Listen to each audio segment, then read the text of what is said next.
since. And what is still happening is this paragraph. Consideration must be given to the possibility of regrouping the marsh villages on dry land, which is easy to control, and opening roads and points of access into the heart of the marshes.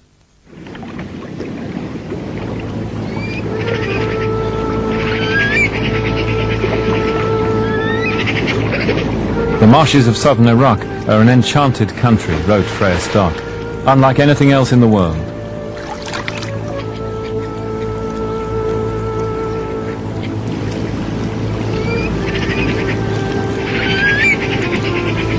The marsh Arabs and their ancestors have fished, harvested the reed beds and tended their water buffalo since the dawn of history. These pictures were taken in the 1970s when their world was still intact.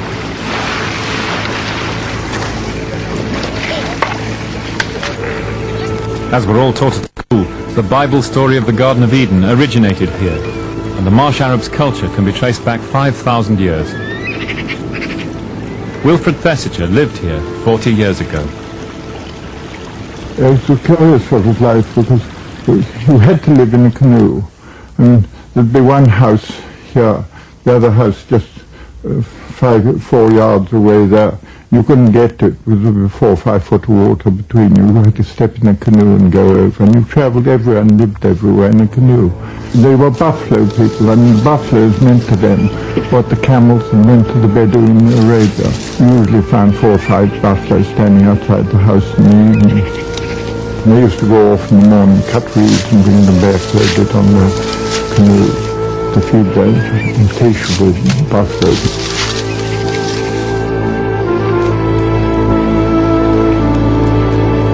They did a lot of fishing. They speared the fish. No gentleman caught a fish in a net, you see. And the people who were fishermen went round with these spears like that.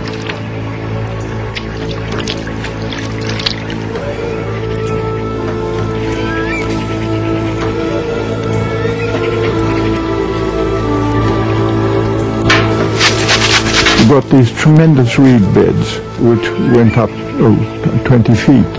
And out of them they made these enormous great mazifs, guest houses, which when you went in them were very, very beautiful. It was an Arab culture, and their values were the values of the desert.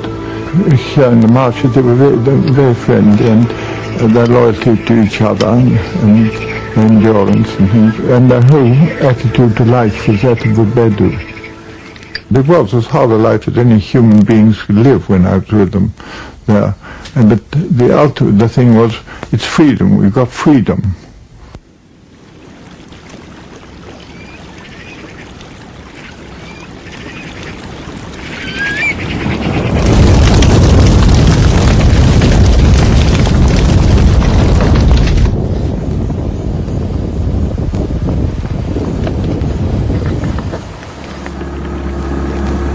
After the crushing of the uprisings in 1991, Ali Hassan al-Majid put the plan for the marshes into action. Burning, shelling, deporting the people, poisoning the water. Everything they said they would do, they did. Soon the marsh lakes and streams were choked with putrefying fish in a deliberately engineered environmental disaster.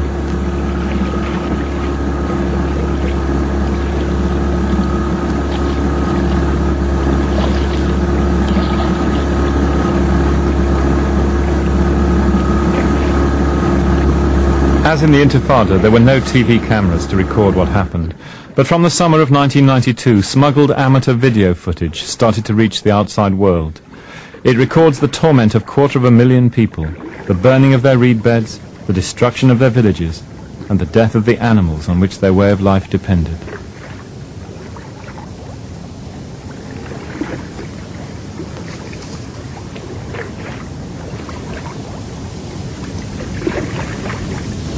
Al-Agha was a village which Wilfred Thesiger knew well.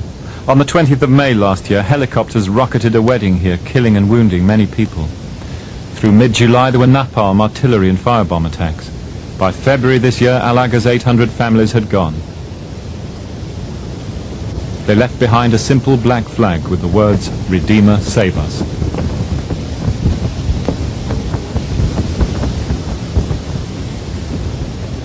Captured maps revealed the full scale of the plan to drain the marshes. Massive dikes were to divert the water from the central marshes into a huge canal, the main drain, 30 miles long. The great freshwater lakes began to shrink in size as the Euphrates itself was dammed below Nasiriyah.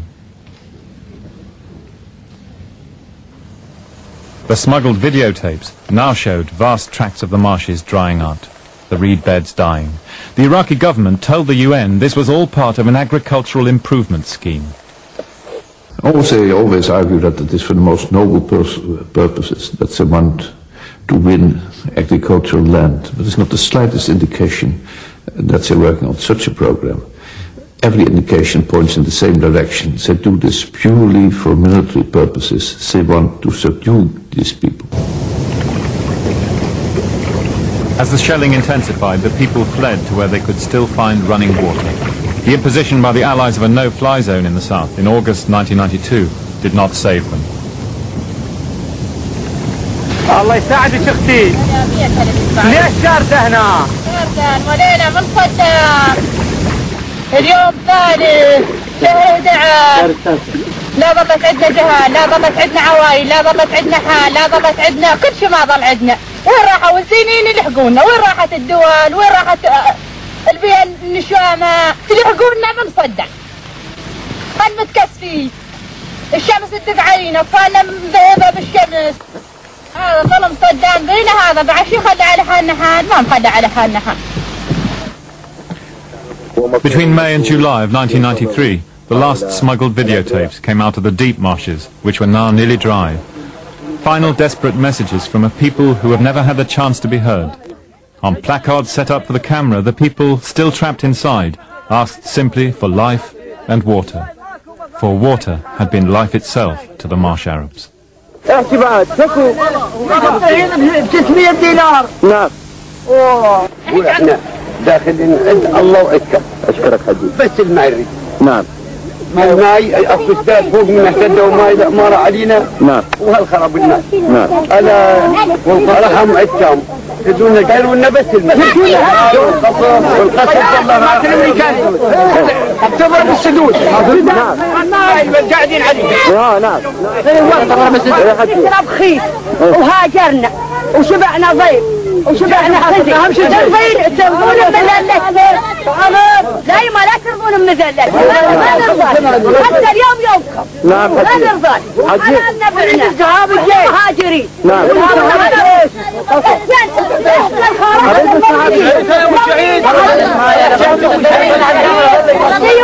نعم حجي. تردين من الناس تسوي حجي.